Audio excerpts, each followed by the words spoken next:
What is going on, everybody? Welcome back to the channel. Aftersound here, bringing you Splinterlands content daily. We also stream right here on this channel every Tuesday, Thursday, and Sunday morning, so come by and say hello.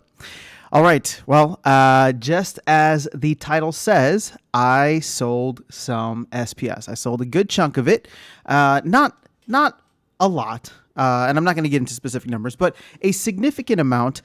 And the reason that this is significant is the fact that I used to have the sentiment that I would never sell any SPS, that it didn't make any sense to sell SPS. But that has severely changed for me now, and in the effort of trying to be as transparent as possible with you guys, I want to explain why I have done so. So I sold some SPS, and I'm actually holding it in HBD right now. So I sold it, swapped it to Hive, and then swapped it to HBD because I want to hold a little cash. I haven't decided what to do with it yet, but I'm not taking it out of the game, and I'm not trying to take profits, what profits are there to take at this point? But there's several reasons, and I want to get into them. The first of which, and this is probably the most important of them, is the fact that there is a deep sense of not regret, but as though like I backed the wrong horse on this. Now, as I've been talking about, my approach with Splinterlands has changed over the past couple of months. From investment mindset, like coming in as an investor, and really just approaching this as a player. And so one of the big things is that I have sacrificed so much of my enjoyment as a player because all of my available funds, everything that's been airdropped to me, every time I had extra capital available, that all went to buying SPS. I was just this SPS fiend, right? And I've been very public about it. I've been very bullish on SPS, and it's one of those like long-term bets that I still believe in long-term. But as I've said before, the issuance of vouchers to the node licenses was a big blow to me. And so that kind of took the wind out of my sails for SPS. And at this point, it made me reevaluate how I want to be interacting with the game. And that brings me back to the whole investor versus player thing. Now, I keep telling people that, for those who are investing in a bear market, it's really tough. So I would never advise you to invest in a speculative Web3 game, especially when Bitcoin is flirting with its all-time high from the previous bull run. So at this point, for me, this is all about the game. And I'm not looking at this as like, what cards can I quote unquote invest in? I'm looking at this and saying, what level or league do I want to play in? And how much is it going to cost me to level up my deck to play at that league, right? So my deck isn't even maxed for gold, and I really want to be playing in Diamond Champion, especially with modern format coming through. And that's probably the second reason, which I'll get into in a moment. But the fact that I feel like I've sacrificed a lot of my enjoyment with the game because I've gone so heavy on SPS, which has just been, absolutely collapsing, which again, it's not just SPS. I'm not trying to call out Splinterlands or the Splinterlands team. Look at the market. Look at every project out there. A lot of projects are down 90%. I mean, Splinterlands is down 95%. A lot of these projects are down 90 to 95%. A lot of them will not succeed. I do believe that Splinterlands will survive and thrive in the future, but I am taking some of that SPS off the board now because of the fact that some of the other assets, in fact, all the other assets, let's be real, all of the other assets within the game, aka cards specifically in mind, have come down in price as well, and I want to go in and take advantage of that to level up my deck to improve my game experience as a player. Because again, I believe in the team giving utility to SPS in the long run, but as we've seen over the past 6 months, and as we're seeing from the roadmap over the next 6 months, I'm not seeing that utility coming anytime soon. So why not take some out or take some off the board, convert that into, well, right, like I said, I'm holding it as cash right now because I want to be able to go in and snipe deals on the market if and when they become available over the next couple of weeks. And I've talked about this in previous videos, so I'm not going to elaborate too much here, but we do have the end of the airdrop coming, as well as the quarter end reports for quarter end earnings reports for the general market, which could affect crypto and then Splinterlands itself if everything somewhat goes south. So I want to have some dry powder set aside. So that's the main reason. Now, with modern format around the corner, one of the cool things, or no, I shouldn't say one of the cool things, but one of the things that I wanted to take advantage of was the fact that the collection power requirements are going to be lower. So this is the time in which I should be trying to level up my deck to max out my Chaos Legion deck, or at least be able to play in Diamond Plus, because I'll finally have the power to do so. And so with that coming through in the next week or so here, I believe it's coming in about, well, I guess about 9 days on July 14th is what the official announcement was today.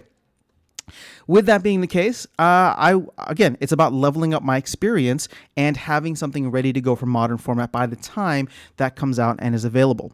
So taking some of that SPS and putting it aside was something that was important to me. And then the final thing, and this is, I guess, the bearish part of it, is that I don't believe we've seen the bottom for SPS yet. I think until this token gets some kind of ongoing utility, I think we see it slowly bleed all the way, not to zero, but it's going to trend downwards until there's some ongoing utility. Now, there are some really interesting and potential lucrative pump and dump opportunities in the future. I think the biggest of which is going to be Rift Watchers, but there will also be potential promo cards in the future. But until we get some ongoing utility, I don't see the buy pressure there. The dilution is still going to happen after the airdrop.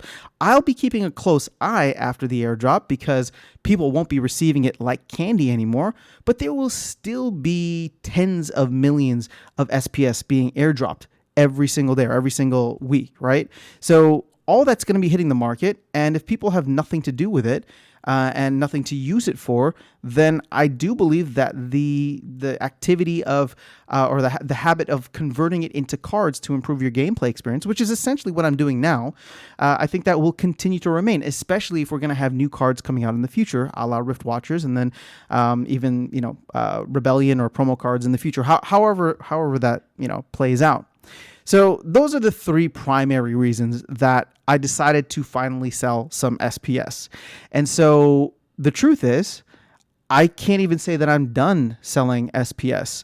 So I do want to be able to buy back in the future. And I think that with the stack that I already have, which is a sizable stack, right? I'm not a whale, but I hit one of my preliminary goals is what I should call it, right? Obviously, my pie in the sky is I want to have 7 figures in SPS, but now I look at it and I'm just like, I'll have time. And if SPS continues its downward trend to 3 cents, 2 cents, then I will have opportunities in the future to back up the truck, as they say. So I will wait to see if those opportunities come. And here's the thing, right? What's the opportunity cost? Because let's say my thesis is wrong, and it could very well be wrong. So none of this is financial advice. This is game advice, and this is how I'm approaching the game as a player, not as an investor, okay? But let's say that my thesis is wrong, and the end of the airdrop signals this massive bullishness for SPS, and all of a sudden we see up only mode, and literally July 27th they come out and say SPS for staking for ECR, and SPS is blah blah blah, all these different utilities we're going to launch for SPS starting literally the day after the airdrop. If that happens, then I will live with it, because I'm still happy with my bag. I'm still earning staking rewards, and there will be other opportunities in the future to buy into SPS or earn it through things like ranked battle rewards or getting it for holding a node. So I am somewhat set up in the future, and I'm not giving up too much, and what I'm getting in return is the ability to considerably level up my deck now. I'm not even with how much I set aside, I don't even know that I'm gonna still max out for gold, but there are certain summoners that I will look to max out for diamond and then start to build around those slowly. I'm not going to do this all in one go because DCA, right? Dollar cost average. I just don't want to ape into everything right now when I think there will be better opportunities in the market. I don't think the Splinterlands economy, the Bitcoin and crypto economy, nor the general broader macro global economic factors. I don't think any of those are done with. There's nothing that's changed to say that things are going to get better yet. So I do believe, unfortunately, that things will still go lower or still have a lot of downward pressure on them, which means that there will be better opportunities in the future. But as I said, due to the fact that I'm going to get something in return, something tangible in return by leveling up my deck now, that if I miss out and, you know, I sold that SPS at 4.7 cents, and if SPS jumps to 10 cents tomorrow, I won't be too broken up about it. I still got my SPS bag, and I will have a better deck to play with and improve my overall game experience.